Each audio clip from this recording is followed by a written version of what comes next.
ఈ బిజినెస్ ఏదైనా మీ ఊర్లో ప్రమోషన్ చేయాలంటే అది సుమన్ టీవీతోనే సాధ్యం. ఇప్పుడే సంప్రదించండి. ఎండలు మండిపోతున్నాయి. ముఖ్యంగా ప్రచండ బాణుడి తీక్షణ కిరణాల దాటికి ప్రజలు బెంబెలెత్తిపోతున్న పరిస్థితి.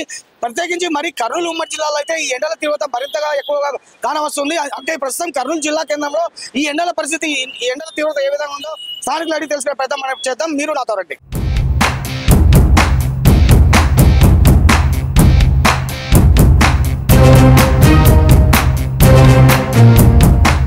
పుల్లూరు ప్రాంతానికి చెందిన బజారీ మనతో ఉన్నారు. తనతో మాట్లాడి కర్నూలు జిల్లా కేంద్రంలో ఎండల తీవ్రత ఏ విధంగా తెలుసుకునే ప్రయత్నం చేద్దాం. అన్న నమస్తే. నమస్తే. ఎండలు ఏ విధంగా ఉన్నాయి?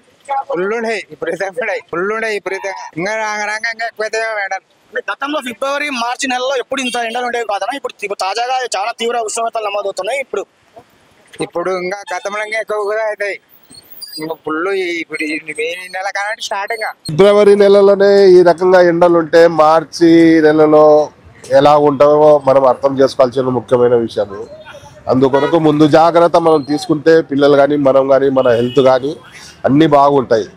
ఈ ఎండల గురించి ఏది చేసుకున్నా మనం 12-1 గంటల లోపల పనులు కార్యక్రమాలు కంప్లీట్ చేసుకొని ఇండ్లకు చేరుకుంటే చాలా మంచిది. కర్నూలులో చాలా ఎండలు ఎక్కువైతున్నాయి. ఎక్కడ పోయినా వెంటనే ఇంటికి వచ్చే స్థితిలో ఉన్నాము. అసలు పిల్లలు ఇక్కడ పోలేం తీసుకొని, కాబట్టి ఎక్కడ పోయినా పొద్దుగాల వెళ్ళి తొందర ఇంటికి వస్తే క్షేమం ఉంటుంది. లేకుంటే ఎండ తీవ్రతకి ఏదో ఒక వడదెబ్బ కానీ ఏమో ఒకటి తగులుతుంది. కాబట్టి ఎండ చాలా ఎక్కువ కాబట్టి ఏమైనా సేఫ్టీ ఉపయోగించి బయటికి తీసుకెళ్ళడం మంచిది. పిల్లల్ని కానీ పెద్దోళ్ళకి కానీ ఎక్కడికైనా పోవడం మంచిది. వాటర్ బాటిల్ అలాంటివి తీసుకొని వెళ్ళాలి. కానీ ఈ ఎండ తీవ్రతకి ఎక్కడికి పోలేము తీసుకొని ఎగ్జామ్స్కి ఇప్పుడు చాలా మంది ఇబ్బంది పడుతుంటారు. కాబట్టి ఎగ్జామ్స్ కూడా తొందర ఏదైనా వాళ్ళకి ఏదైనా హెల్ప్ కావాలంటే కూడా ఎవరైనా హెల్ప్ చేయండి.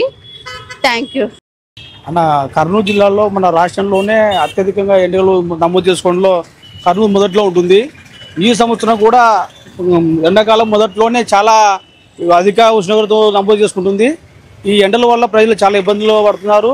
బయటికి రావడానికి పిల్లలు కానీ పెద్దలు కానీ ముసలు కానీ చాలా ఇబ్బంది పడుతున్నారు. దయచేసి చిన్నపిల్లలు కానీ పెద్దోళ్ళు కానీ తగిన జాగ్రత్త తీసుకొని వాటర్ కంటెంట్ ఉన్నట్టు ఫుడ్స్ తీసుకొని నీళ్ళు తీసుకొని ఆరోగ్యంగా కాపాడుకోవాల్సిందిగా ప్రజలకు విజ్ఞప్తి చేసుకుంటున్నాను. మొత్తానికి కర్నూలు ఉమ్మడి జిల్లాలో అయితే దినదినానికి ఎండలు పెరిగిపోతూ వస్తున్నాయి. అంటే ఉదయం 9 గంటలు దాటితే చాలు దాదాపుగా 34 డిగ్రీల ఉష్ణోగ్రతలు నమోదవుతున్న పరిస్థితి. గత ఫిబ్రవరి నెలలో చూస్తే ఏకంగా దేశంలో మరెక్కడా కాని విధంగా దాదాపుగా 37.8 డిగ్రీల ఉష్ణోగ్రత నమోదైంది. ఇది దేశంలో మరెక్కడా నమోదు కాని ఉష్ణోగ్రత ఇదే. అంటే ఫిబ్రవరి మార్చి నెలలోనే ఎండల తీవ్రత ఈ విధంగా ఉంటే ఏప్రిల్ మే నెలలో మరింత ఎక్కువ ఎండలు ముదిరిపోతాయన్న ఆందోళన అయితే స్థానికుల్లో వ్యక్తమవుతుంది. ఇది ఇక్కడ తాజా పరిస్థితి. కెమెరా పర్సన్ శేఖర్తో నందకిషోర్, కర్నూలు కొండారెడ్డి ప్రాంతం నుంచి కర్నూలు ఉమ్మడి జిల్లాలో.